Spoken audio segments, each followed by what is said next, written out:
Salut les amis, bienvenue sur ma chaîne, ici Chris, j'espère que vous allez bien.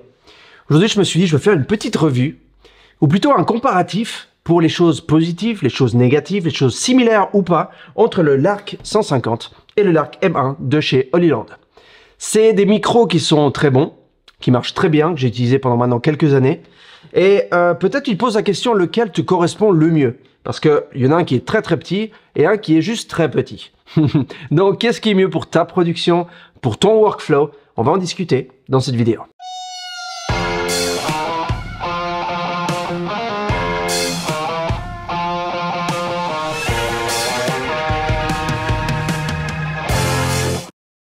Commençons par le point le plus évident, c'est-à-dire la taille et le poids.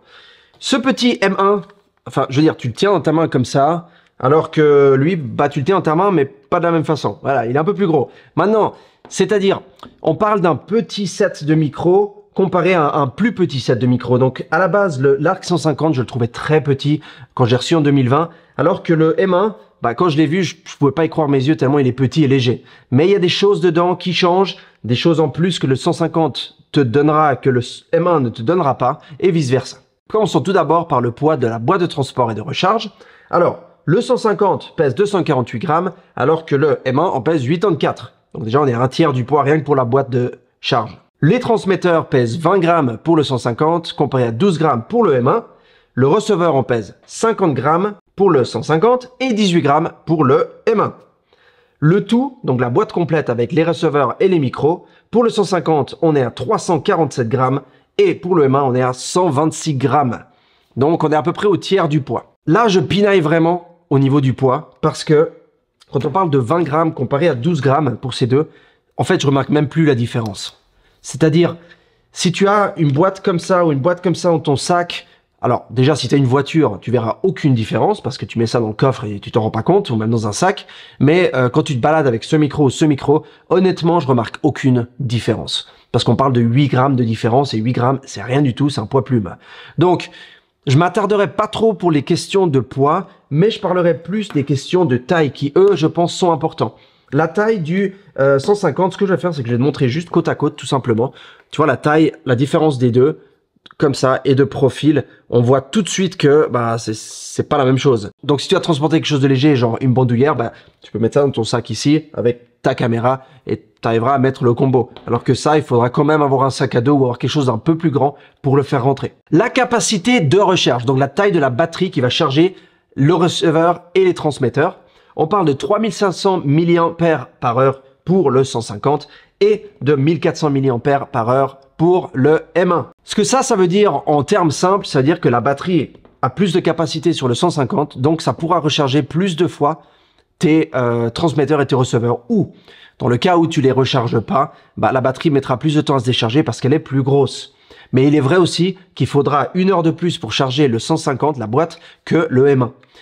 Étant donné que c'est des USB-C, les deux, tu peux les charger à peu près n'importe comment. Il suffit que tu prennes un bloc d'alimentation externe, par exemple, tu le branches et tu les recharges pendant que tu es sur un shooting ou peu importe. Donc je pense qu'au niveau de la capacité de batterie, c'est pas vraiment un point déterminant, mais il est vrai que si tu es sur une interview et tu n'as pas forcément la possibilité, le temps que tu oublies ou que sais-je, de les recharger, et bah, tu vas pouvoir durer plus longtemps avec les 150. Un point qui pour moi était assez crucial et je dirais très important et qui peut l'être aussi pour toi, c'est le fait que le 150 a un port jack 3.5 analogique où tu peux brancher un micro cravate comme celui-ci.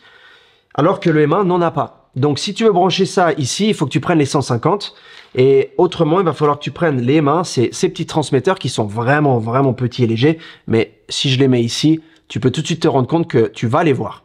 Il y a une petite lumière, la petite lumière peut être mise derrière s'il faut, donc ça c'est pas un souci, mais ça n'empêche que tu vas voir ça sur ta chemise, sur ton t-shirt, sur ta veste, quoi que ce soit que tu portes. Donc si tu es quelqu'un qui fait du YouTube comme moi, qui va à l'extérieur et le point principal c'est de montrer par exemple la qualité d'image ou d'expliquer quelque chose, on s'en fiche un peu. Mais pour certaines interviews, je pense que ce serait dommage de ne pas avoir un micro-cravate. Donc ça c'est un point à considérer. Le 150 a une prise sur le receveur qui te permet de brancher des écouteurs. Donc si tu veux écouter en temps réel ce que tu enregistres, tu peux le faire. Alors que lui, eh ben, il n'en a pas. Donc en fait, t'as pas cette capacité d'écouter en temps réel pour faire le monitoring de ton audio, savoir si t'es trop haut, trop bas, etc. J'ai pas eu vraiment de soucis avec le M1 en termes d'audio qui marche pas. C'est très simple, tu le branches sur ta caméra, tu commences à enregistrer, les micros marchent tout de suite. Donc ça, j'ai vraiment pas eu de soucis avec. Mais il est vrai que c'est une fonction qui m'a souvent sauvé la vie avec les 150 où les micros ne marchaient pas, où ils étaient pas bien branchés, où il y avait un petit grésillement, quoi que ce soit, et je pouvais l'entendre tout de suite, régler le problème et continuer à enregistrer. Comme ça, quand j'arrive au studio, j'ai pas de problème de grésillement. Alors, la solution que j'ai trouvée pour ça, c'est que je branche directement sur mon Sony A7S III mes écouteurs sur la prise jack et ça me permet de faire cette fonction. Mais il faut quand même que ça arrive du receveur à la caméra à moi. Donc, c'est pas vraiment un temps réel, mais ça permet un petit peu d'avoir une idée de où est-ce que tu en es avec l'enregistrement audio. Le M1 n'a pas de piste de sécurité. Je suis pas sûr comment tu dis ça en français, mais bref, c'est une piste qui enregistre à des volumes plus bas, des décibels plus basses, et qui s'assure que si tout d'un coup, il y a une augmentation très forte de bruit, que ça te brûle pas l'audio de façon à ce que tu puisses pas l'utiliser, et ça te garde une deuxième piste que tu peux mettre sur ta piste principale et avoir une sécurité, un buffer, comme on dit en anglais, pour éviter de ne pas pouvoir utiliser l'audio. Ce qui serait très embêtant, par exemple, lors d'un concert, ou si tu es à l'extérieur et tu es en train de faire une interview, une vidéo, quoi que ce soit, c'est bien de pouvoir avoir cette piste. Alors que le Lark 150, lui, en a une. Donc, encore une fois, un avantage en plus qui fait que, oui, il est plus gros, mais il te donne quelque chose de plus. Le M1 a l'annulation de bruit active, le Active Noise Cancelling, comme on dit en anglais. Donc ça fait que quand tu sélectionnes cette option, tu appuies sur le petit bouton jaune ici sur le côté, ça passe du bleu au vert. Et ça, en fait, ce que ça fait, c'est que ça te permet d'effacer le bruit qui est autour de toi. Donc ça individualise ta voix. Donc ça l'isole. Alors ça, je l'ai testé. Tu peux aller voir ma vidéo ici en haut du M1.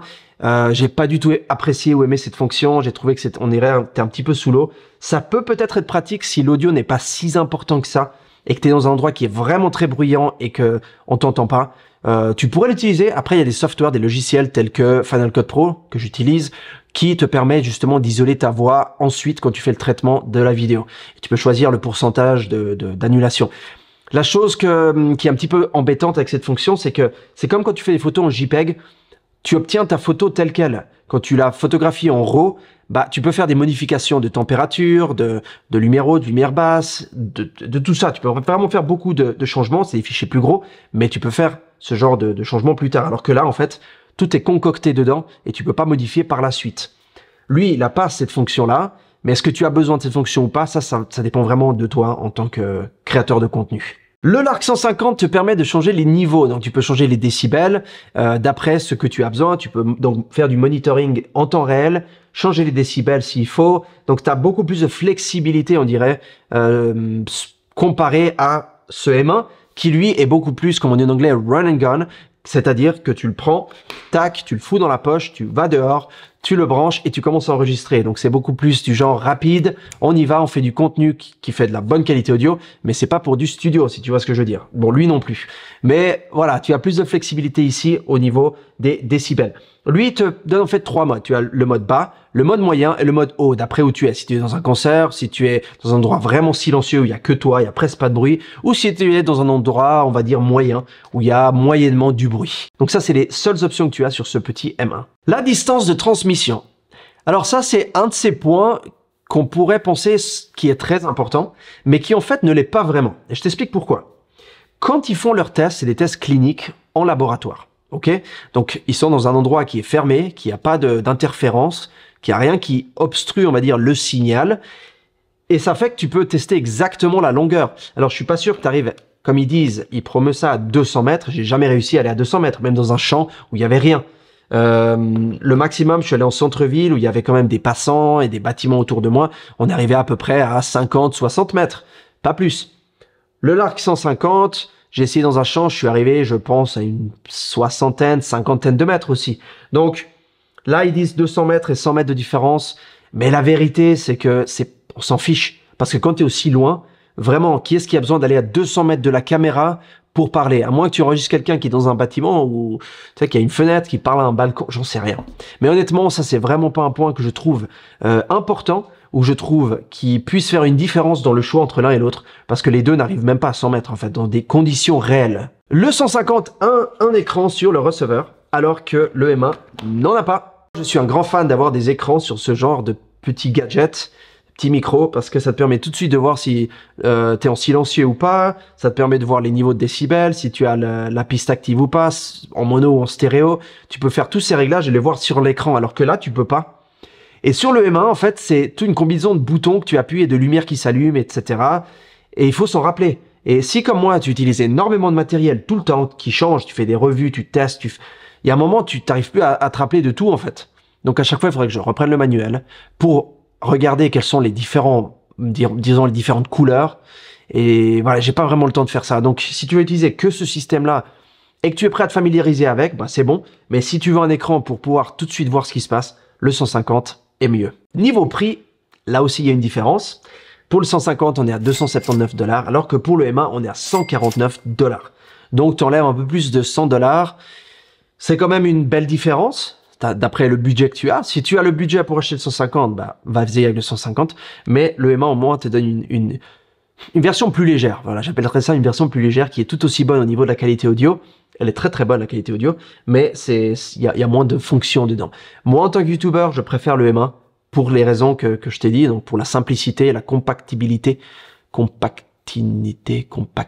je sais pas comment on dit en français, mais pour le fait qu'il soit aussi petit et que tu puisses le mettre n'importe où, simplement, et aller faire tes vidéos. Dernier petit point, qui est pas forcément un point vital, mais le 150 est noir, alors que le M1, lui, a 5 nouvelles couleurs. Tu peux aller checker sur leur site, mais ils ont 5 couleurs, donc c'est chouette. C'est pour ça qu'en fait, tu vois que ça, c'est plus dirigé vers des créateurs de contenu jeunes, ou pas forcément, attention, des créateurs de contenu qui font du contenu régulier, souvent, et qui ont besoin de quelque chose qui marche bien, qui soit simple à utiliser, et qui n'ait pas trop de complications. Alors que le 150, lui, bah, il te donne ces complications, mais ça te permet aussi d'avoir une qualité peut-être audio qui est meilleure, et d'avoir plus de contrôle sur ce que tu enregistres. Voilà, si tu veux savoir ce que j'en pense, enfin, je te l'ai dit à travers toute cette vidéo, mais je pense que ça, c'est pour deux types de créateurs de contenu différents. Et les deux sont tout aussi bons au niveau de la qualité audio. Je pense qu'il n'y a pas vraiment de différence de ce côté-là. Mais voilà, ça, c'est plus pour celui qui veut aller vite et bien. Ça, c'est pour celui qui veut aller un peu moins vite et un peu mieux. Voilà. Si tu as des questions, écris-les dans la section des commentaires ci-dessous. Comme d'habitude, j'y répondrai dès que possible. J'espère que cette vidéo t'a été utile. Si elle l'a été, mets-moi un like, abonne-toi, pourquoi pas. Comme ça, tu rates aucune de mes futures vidéos. Et je te retrouve, comme d'hab, dans la prochaine. Prends soin, belle journée et à bientôt. Ciao!